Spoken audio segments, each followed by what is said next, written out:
ರಾಜ್ಯದಲ್ಲಿ ಪ್ರಜಾಪ್ರಭುತ್ವದ ಹಬ್ಬ ನಡೀತಾ ಇರುವಂತದನ್ನ ತೋರಿಸ್ತಾನೆ ಇದ್ವಿ. ಬೆಳಗ್ಗೆ 6 ಗಂಟೆಯಿಂದಲೂ ಕೂಡ ನಿರಂತರವಾಗಿ 6 ಗಂಟೆ ನಂತರ ಮತದಾನ ಪ್ರಕ್ರಿಯೆ ನಡೀತಿರುವಂತದನ್ನ ಕೂಡ ನೀವು ನೋಡ್ತಾ ಇದ್ದೀರಾ. ಎಲ್ಲ ದೊಡ್ಡ ದೊಡ್ಡ ನಾಯಕರುಗಳೆಲ್ಲ ಕೂಡ ಬಂದು ಮತವನ್ನ ಚಲಾಯಿಸ್ತಾ ಇದ್ದಾರೆ. ರಾಜ್ಯದ ಜನ ಕೂಡ ಬಂದ್ಬಿಟ್ಟು ಮತವನ್ನ ಚಲಾಯಿಸ್ತಾ ಇರುವಂತದ್ದು ಆ ದೃಶ್ಯಾವಳಿಗಳನ್ನ ನಿಮ್ಮ ಮುಂದೆ ಇಡ್ತಾ ಇದ್ವಿ.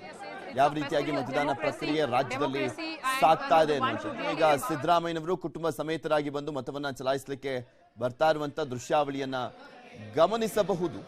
ಇದು ವರ್ಣಾ ಕ್ಷೇತ್ರದಲ್ಲಿರುವಂತಹ ಸಿದ್ದರಾಮನ ಹುಂಡಿಯಲ್ಲಿ ಸಿದ್ದರಾಮಯ್ಯ ಅವರು ತಮ್ಮ ಹುಟ್ಟೂರಲ್ಲಿ ಮತವನ್ನ ಚಲಾಯಿಸಲಿಕ್ಕೋಸ್ಕರ ಬರ್ತಾ ಇದ್ದಾರೆ. ಇನ್ಫ್ಯಾಕ್ಟ್ ಅವರು ಕೂಡ ಆ ಕ್ಷೇತ್ರದ ಅಭ್ಯರ್ಥಿ ಕೂಡ ಆಗಿದ್ದಾರೆ.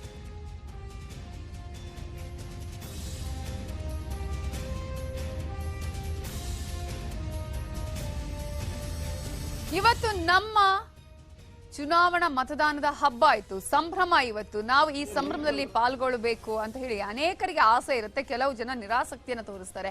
ಯಾರು ಈ ರೀತಿಯಾಗಿ ನಿರಾಸಕ್ತಿ ತೋರಿಸ್ತಾರಲ್ಲ ಅವರಿಗೆ ನಾವು ಹೇಳ್ತಾ ಇರೋದು, ದಯವಿಟ್ಟು ನಿಮ್ಮ ಹಕ್ಕನ್ನ ಚಲಾಯಿಸಿ. ಯಾವುದೇ ರೀತಿಯ ನಿರಾಸಕ್ತಿಯನ್ನ ತೋರಿಸಬೇಡಿ. ಯಾಕಂದ್ರೆ ಜವಾಬ್ದಾರಿಯನ್ನ ಮೆರೆಯೋಣ. ಒಬ್ಬ ಒಳ್ಳೆಯ ಅಭ್ಯರ್ಥಿಯನ್ನ, ಜನಪ್ರತಿನಿಧಿಯನ್ನ ನಾವು ಆಯ್ಕೆ ಮಾಡಿ ಕಳುಹಿಸೋಣ. ಆಗ ಪ್ರಜಾಪ್ರಭುತ್ವಕ್ಕೆ ಒಂದು ಒಳ್ಳೆಯ ಸಂದೇಶ ಸಿಗುತ್ತೆ, ನಿಜವಾದ ಅರ್ಥ ಬರುತ್ತೆ ಅಂತ ಹೇಳಿ ಸಿದ್ದರಾಮಯ್ಯ ಅವರು ಈಗ ತಮ್ಮ ಹಕ್ಕನ್ನ ಚಲಾಯಿಸ್ತಾ ಇದ್ದಾರೆ. ಅವರು ತಮ್ಮ ಹಕ್ಕನ್ನ ಚಲಾಯಿಸುವವರೆಗೆ ನಾವು ಒಂದು ವಿಡಿಯೋವನ್ನ ನಿಮಗೆ ತೋರಿಸಬಹುದು. ಆದ್ರೆ ಯಾರಿಗೆ ಹಾಕ್ತಾರೆ ಅನ್ನೋದನ್ನ ನಾವು ತೋರಿಸೋದಕ್ಕೆ ಆಗೋದಿಲ್ಲ. ಬಟ್ ಈಗ ಮತಕೇಂದ್ರದೊಳಗೆ ಮೊಬೈಲ್ ಬಳಕೆ ಕಡ್ಡಾಯವಾಗಿ ಅಲ್ಲಿ ನಿಷೇಧ ಮಾಡಲಾಗಿದೆ. ಎಲ್ಲಾ ಮತಗಟ್ಟೆಗಳಲ್ಲೂ ಕೂಡ ಅಲ್ಲಿ ಮತ ಹಾಕುವ ವೇಳೆ ನೀವು ಯಾರು ಫೋಟೋ ತೆಗೆದುಕೊಳ್ಳೋದು ಅಥವಾ ಸೆಲ್ಫಿಯನ್ನ ಕ್ಲಿಕ್ಕಿಸಿಕೊಳ್ಳುವ ಹಾಗೆ ಇಲ್ಲ. ಬಟ್ ಒಂದಷ್ಟು ಸೆಲೆಬ್ರಿಟಿಗಳು ಬಂದಾಗ, ಗಣ್ಯರು ಬಂದಾಗ ಅವರು ಅಲ್ಲಿಗೆ ಹೋಗುವ ದೃಶ್ಯಾವಳಿಗಳನ್ನ ನಾವು ನಿಮಗೆ ತೋರಿಸ್ತೀವಿ. ಮತಗಟ್ಟೆಯ ಒಳಗಡೆ ಹೋಗುವಂತಹ ದೃಶ್ಯಗಳನ್ನ ನಾವು ತೋರಿಸ್ತೀವಿ. ಹಾಗಂತ ಹೇಳಿ ಯಾರಿಗೆ ಹಕ್ಕನ್ನು ಚಲಾಯಿಸ್ತಾರೆ ಅನ್ನೋದನ್ನ ತೋರಿಸೋದಕ್ಕೆ ಆಗೋದಿಲ್ಲ. ಅದು ನಿಷೇಧ, ಹಾಗೇನೆ ಅದು ಉಲ್ಲಂಘನೆ ಆಗುತ್ತೆ. ಸೊ ಅವರು ಒಳಗಡೆ ಹೋಗುವವರೆಗೂ ಕೂಡ ಆ ದೃಶ್ಯಗಳು ನಿಮಗೆ ತೋರಿಸಬಹುದು. ಅದೇ ರೀತಿಯಾಗಿ ನೀವು ಕೂಡ ಮೊಬೈಲ್ ಅನ್ನು ತೆಗೆದುಕೊಂಡು ಹೋಗುವ ಹಾಗಿಲ್ಲ. ನೀವು ನಾನು ಮತದಾನ ಮಾಡ್ತಾ ಇದ್ದೀನಿ ಅಂತ ಹೇಳಿ ಅಲ್ಲಿ ಹೋಗಿ ಫೋಟೋವನ್ನ ಕ್ಲಿಕ್ಕಿಸಿಕೊಳ್ಳುವಂತಿಲ್ಲ. ಉಪೇಂದ್ರ ಅವರು ತಮ್ಮ ಹಕ್ಕನ್ನ ಚಲಾಯಿಸಿದ್ದಾರೆ, ಹಕ್ಕನ್ನ ಚಲಾಯಿಸಿ ಬಂದಿದ್ದಾರೆ. ಅಲ್ಲಿ ಸ್ವಲ್ಪ ಜನ ಇದ್ರಲ್ಲ, ಅವ್ರ ಜೊತೆ ಮಾತನಾಡ್ತಾ ಇದ್ರು. ಎಲ್ರಿಗೂ ಮತದಾನದ ಬಗ್ಗೆ ಜಾಗೃತಿಯನ್ನು ಮಾಡ್ತಿದ್ರು, ಹಕ್ಕನ್ನ ಚಲಾಯಿಸಿ ಅಂತ ಹೇಳ್ತಾ ಇದ್ರು. ಅವ್ರು ಬಂದ ತಕ್ಷಣ ಅನೇಕರು ಫೋಟೋವನ್ನು ತೆಗೆದುಕೊಂಡಿದ್ದಾರೆ, ಸೆಲ್ಫಿಯನ್ನ ಕ್ಲಿಕ್ಕಿಸಿಕೊಂಡಿರೋದನ್ನು ನಾವು ಗಮನಿಸಬಹುದು. ಅಲ್ಲಿ ಉಪೇಂದ್ರ ಅವ್ರ ಹತ್ರ ಜನರು ಮಾತಾಡ್ತಿದ್ದಾರೆ. ಹೀಗೆ ಅಲ್ಲಿ ಬರ್ತಾರಲ್ಲ, ಅವರು ಇನ್ನೊಂದಷ್ಟು ಸ್ಫೂರ್ತಿಯನ್ನು ಪಡ್ಕೊಳ್ತಾರೆ. ನಾವು ಅಲ್ಲಿ ಹೋಗಿದ್ವಿ, ಅಲ್ಲಿ ಉಪೇಂದ್ರ ಬಂದಿದ್ರು ಅಥವಾ ಇನ್ನೊಬ್ಬರು ಸೆಲೆಬ್ರಿಟಿ ಬಂದಿದ್ರು, ನಾವು ಹಕ್ಕು ಚಲಾಯಿಸುವ ಸಂದರ್ಭದಲ್ಲಿ, ನಾವು ವೋಟ್ ಮಾಡುವಂತಹ ಸಂದರ್ಭದಲ್ಲಿ ಅಂತ ಹೇಳಿ.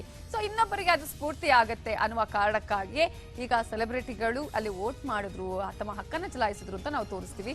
ಮಧು ಬಂಗಾರಪ್ಪ ಕುಟುಂಬಸ್ಥರಾಗಿ ಈಗ ಅಲ್ಲಿಗೆ ಆಗಮಿಸಿದ್ದಾರೆ. ಅಂದ್ರೆ ದೇವಸ್ಥಾನಕ್ಕೆ ಬಂದಿದ್ದಾರೆ, ಅಲ್ಲಿ ಪೂಜೆಯನ್ನ ಸಲ್ಲಿಸಿದ್ದಾರೆ. ಅವರು ದೇವರ ಮೊರೆಯನ್ನ ಹೋಗಿದ್ದಾರೆ, ಪ್ರಾರ್ಥನೆಯನ್ನ ಮಾಡಿದ್ದಾರೆ. ಅನಿತಾ ಮಧು ಬಂಗಾರಪ್ಪ ಹಾಗೇನೆ ಮಧು ಬಂಗಾರಪ್ಪ ಅವರು ಅಲ್ಲಿ ಪೂಜೆಯನ್ನ ಸಲ್ಲಿಕೆ ಮಾಡ್ತಾ ಇರುವಂತಹ ದೃಶ್ಯಗಳನ್ನು ನಾವು ನಿಮ್ಗೆ ತೋರಿಸ್ತಾ ಇದೀವಿ. ಆಗ್ಲೇ ಹಕ್ಕನ್ನ ಚಲಾಯಿಸಿರುವಂತಹ ದೃಶ್ಯವನ್ನ ನಾವು ತೋರಿಸಿದ್ವಿ. ಈಗ ಅವರು ದೇವಸ್ಥಾನಕ್ಕೆ ಬಂದು ಅಲ್ಲಿ ಪೂಜೆಯನ್ನ, ಪ್ರಾರ್ಥನೆಯನ್ನ ಮಾಡಿದ್ದಾರೆ. ಹಾಗೇನೆ ಆಲ್ಮೋಸ್ಟ್ ಎಲ್ಲಾ ಅಭ್ಯರ್ಥಿಗಳು ಇವತ್ತು ಅದೇ ಕೆಲಸ ಮಾಡೋದು. ಫಸ್ಟ್ಗೆ ಒಂದು ಬೆಳಗ್ಗೆ ತಮ್ಮ ಮನೆ ದೇವರಿಗೆ ಪೂಜೆ ಮಾಡ್ತಾರೆ, ಅನಂತರ ದೇವಸ್ಥಾನಕ್ಕೆ ಹೋಗ್ತಾರೆ, ತಮ್ಮ ಹಕ್ಕ ಚಲಾಯಿಸ್ತಾರೆ.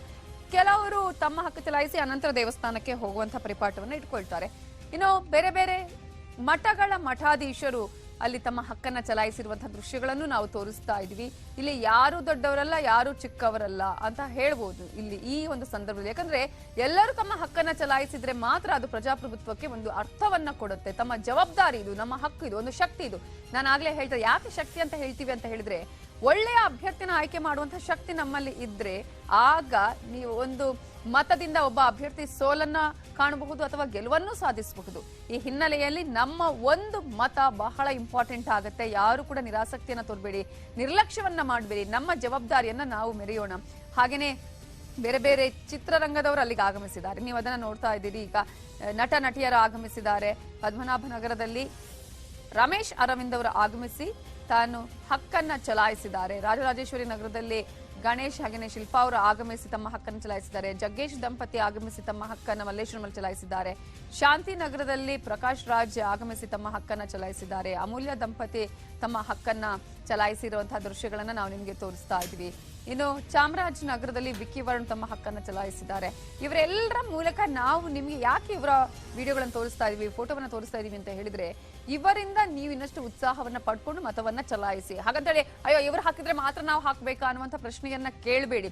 ನೀವು ಹಕ್ಕನ್ನು ಚಲಾಯಿಸ್ತೀರಿ, ಮತವನ್ನ ಚಲಾಯಿಸ್ತೀರಿ, ನಮಗೆ ಗೊತ್ತು. ಆದ್ರೆ ಕೆಲವೊಂದಷ್ಟು ಜನ ಇರ್ತಾರೆ, ಸ್ವಲ್ಪ ನಿರಾಸಕ್ತಿಯನ್ನ ತೋರಿಸ್ತಾರೆ. ಯಾಕೆ ವೋಟ್ ಹಾಕ್ಬೇಕು, ಅಯ್ಯೋ ಅದೇ ಹಣೆ ಬರಪ್ಪ ಮತ್ತೆ ಅಂತ ಹೇಳ್ತಾರೆ. ಸೊ ಅಂತಹ ಕೆಲಸವನ್ನ ಮಾಡೋದಕ್ಕೆ ಹೋಗ್ಬೇಡಿ. ನಿಮ್ಮ ಹಕ್ಕು ನೀವು ಕೇಳಬೇಕು. ಮುಂದಿನ ದಿನಗಳಲ್ಲಿ ಏನಾದ್ರೂ ಕೆಲಸ ಕಾರ್ಯಗಳು ಆಗ್ಬೇಕು ಅಂತ ಹೇಳಿದ್ರೆ, ನಮ್ಮ ಕ್ಷೇತ್ರ ಅಭಿವೃದ್ಧಿ ಆಗಿಲ್ಲ ಅಂತ ಹೇಳಿದ್ರೆ ನಿಮ್ಗೆ ಅವ್ರಿಗೆ ನೈತಿಕವಾಗಿ ಕೇಳುವಂತಹ ಹಕ್ಕು ಇರುತ್ತೆ. ಈ ಹಿನ್ನೆಲೆಯಲ್ಲಿ ಇವತ್ತಿನ ದಿನ ಬಹಳ ಇಂಪಾರ್ಟೆಂಟ್. ನಮ್ಗೆಲ್ಲರಿಗೂ ಕೂಡ ನಮ್ಮ ಹಕ್ಕನ್ನ ಚಲಾಯಿಸುವಂತಹ ದಿನ ಇದು.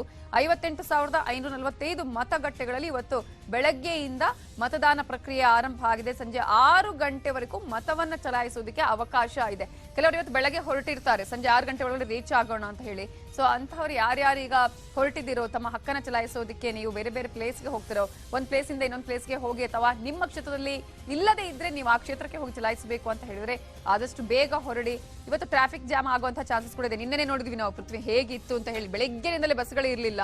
ಮೆಜೆಸ್ಟಿಕ್ ಅಂತೂ ಜನರಿಂದ ತುಂಬಿ ತುಳುಕ್ತಾ ಇತ್ತು. ರಾತ್ರಿ ಅಂತೂ 100 ಬಸ್ಗಳು ಬೇರೆ ಬೇರೆ ಪ್ಲೇಸ್ಗೆ ಹೋಗಿದೆ, ಜನರು ಹೋಗಿದ್ದಾರೆ, ಅವ್ರು ತಮ್ಮ ಹಕ್ಕನ್ನ ಚಲಾಯಿಸೋದಕ್ಕೆ ಹೋಗಿದ್ದಾರೆ. ಇವತ್ತು ಕೂಡ ಅಷ್ಟೇ ಆ ರೀತಿ ಸಿಚುವೇಶನ್ ಇರ್ಬೋದು. ಕಳೆದ ಬಾರಿ ನಾನು ಹೋದಂತ ಸಂದರ್ಭದಲ್ಲಿ ಕಂಪ್ಲೀಟ್ ಆಗಿ ಜಾಮ್ ಆಗಿತ್ತು, ಹೋಗೋದಕ್ಕೆ ಚಾನ್ಸ್ ಇರ್ಲಿಲ್ಲ, ಅಂತಹ ಒಂದು ಸಿಚುವೇಶನ್ ಇತ್ತು.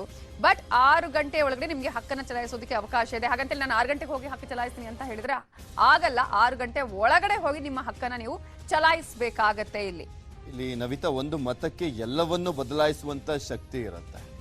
ಆ ಅಭ್ಯರ್ಥಿಯನ್ನು ಬದಲಾಯಿಸಬಹುದು, ಅಲ್ಲಿ ನಮಗೆ ಬೇಕಾದಂತ ಶಾಸಕರನ್ನ ಆಯ್ಕೆ ಮಾಡ್ಕೊಳ್ಬಹುದು, ನಾವು ಕೇಳುವ ಪ್ರಶ್ನೆಗಳಿಗೆ ಅದಕ್ಕೆ ಉತ್ತರವನ್ನ ಪಡ್ಕೊಳ್ಬಹುದು, ನಮ್ಮ ಸಮಸ್ಯೆಗಳಿಗೆ ಇವ್ರು ಪರಿಹಾರವನ್ನ ಕೊಡ್ತಾರೆ ಎನ್ನುವಂತ ಅರ್ಹ ವ್ಯಕ್ತಿಯನ್ನ ನಾವು ವಿಧಾನಸಭೆಗೆ ಕಳಿಸ್ಕೊಡುವಂಥದ್ದು. ಬಿಕಾಸ್ ನಾವು ಕೆಲವರನ್ನ ಆಯ್ಕೆ ಮಾಡಿದಂತ ಸಂದರ್ಭದಲ್ಲಿ ಕೆಲವರು ತಲೆ ಚಚ್ಕೊಂತ ಇರ್ತಾರೆ, ಇಂಥವ್ರನ್ನ ಆಯ್ಕೆ ಮಾಡಿ ಕಳಿಸ್ಬಿಟ್ವಲ್ಲ ಅಂತ. ಯಾರು ಆ ರೀತಿಯಾಗಿ ಅನ್ಕೊಳ್ತಾ ಇರ್ತಾರೆ ಅಂದ್ರೆ, ವೋಟ್ ಹಾಕಿರಲ್ವಲ್ಲ ಅಂತ ವ್ಯಕ್ತಿನೇ ಆ ರೀತಿಯಾಗಿ ದೂಷಿಸುವಂಥದ್ದು ಜಾಸ್ತಿ ನೋಡಿದೀವಿ. ಈಗ ಅದಕ್ಕೇನೆ ಸುವರ್ಣ ಅವಕಾಶ ಅಂತ ಹೇಳುವಂಥದ್ದು. ಬಿಕಾಸ್ ಒಂದು ಸುಭದ್ರ ಸರ್ಕಾರ ಬರುವಂತ ನಿಟ್ಟಿನಲ್ಲಿ ಒಬ್ಬ ಒಳ್ಳೆ ವ್ಯಕ್ತಿ ವಿಧಾನಸಭೆಗೆ ಆಯ್ಕೆ ಆಗುವಂತ ಸಂದರ್ಭದಲ್ಲಿ ನಮ್ಮ ಒಂದು ತಾಲೂಕನ್ನ ಒಬ್ಬ ವ್ಯಕ್ತಿಯು, ನಮ್ಮ ವಿಧಾನಸಭೆಯನ್ನ ಒಬ್ಬ ವ್ಯಕ್ತಿ ಯಾರು ಪ್ರತಿನಿಧಿಸ್ತಾನೆ, ಆ ವ್ಯಕ್ತಿಗೆ ಏನೇನೆಲ್ಲ ಅರ್ಹತೆ ಇರಬೇಕು, ಅವನು ಎಷ್ಟರ ಮಟ್ಟಿಗೆ ಅರ್ಹನಾಗಿರ್ಬೇಕು, ಅಲ್ಲಿ ಎಷ್ಟರ ಮಟ್ಟಿಗೆ ಮಾತಾಡ್ತಾನೆ ವಿಧಾನಸಭೆಯಲ್ಲಿ, ಮೇಜು ಕುಟ್ಟಿ ನಮ್ಮ ಸಮಸ್ಯೆಗಳಿಗೆ ಒಂದು ನ್ಯಾಯವನ್ನ ಕೊಡಿಸ್ತಾನೆ, ಅಂತ ಒಬ್ಬ ವ್ಯಕ್ತಿಯನ್ನ ಆಯ್ಕೆ ಮಾಡುವಂತ ಸುದಿನ ಇದು.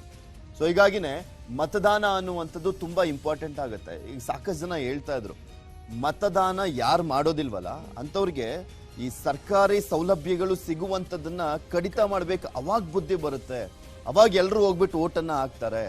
ಇದು ಅವರ ಕರ್ತವ್ಯವನ್ನ ಕೆಲವರು ಸಾಕಷ್ಟು ಜನ ಬೇಜವಾಬ್ದಾರಿಯಿಂದ, ಸೋಮಾರಿತನದಿಂದ ಮರ್ತು ಕೂತ್ಕೊಂಡ್ಬಿಡ್ತಾರೆ. ಮನೇಲಿ ಒಂದಿನ ರಜಾ ಸಿಕ್ತಲ್ಲ ಅಂತ ಆರಾಮಾಗಿ ಕೂತ್ಕೊಂಡ್ಬಿಡ್ತಾರೆ. ಆ ಕೆಲಸ ಆಗೋದು ಬೇಡ. ತುಂಬಾ ಜನ ಸಲಹೆ ಕೊಡ್ತಾ ಇದ್ರು ಸರ್ಕಾರಕ್ಕೆ. ಹಾಗೆ ಸಾಕಷ್ಟು ಜನ ನ್ಯಾಯಮೂರ್ತಿಗಳು ಕೂಡ ಹೇಳ್ತಾ ಇದ್ರು, ಈ ಮತದಾನದ ಸಂದರ್ಭದಲ್ಲಿ ಯಾರೆಲ್ಲ ಭಾಗಿಯಾಗೋದಿಲ್ಲ ಅಂಥವ್ರಿಗೆ ಈಗ ಎಲ್ಲಾ ಸರ್ಕಾರಿ ಸೌಲಭ್ಯಗಳನ್ನ ತಗೊಳ್ತಾರೆ.